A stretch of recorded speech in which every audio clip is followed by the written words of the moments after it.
lagi. Zaman manusia belum mengenal tulisan. Sebut sekali lagi apa itu zaman prasejarah. Zaman manusia belum mengenal tulisan. Sekali lagi, zaman di mana manusia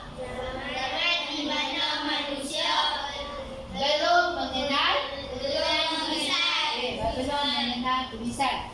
Baik, zaman di mana manusia belum mengenal tulisan ni, maksudnya pada zaman tu belum ada lagi tulisan.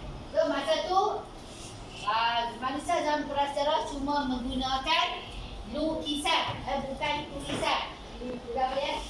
Lukisan bukan tulisan. Dan lukisan tu ditulis di dinding-dinding gua dan juga menggunakan apa dia? Menggunakan batu-batu. Okey.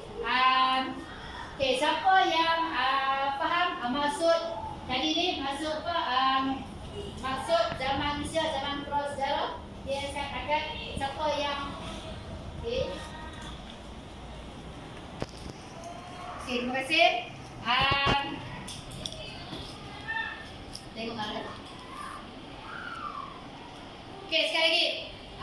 Zaman prasejarah adalah zaman di mana manusia belum mengenal tulisan. Okey, siapa faham yang tu? Siapa faham?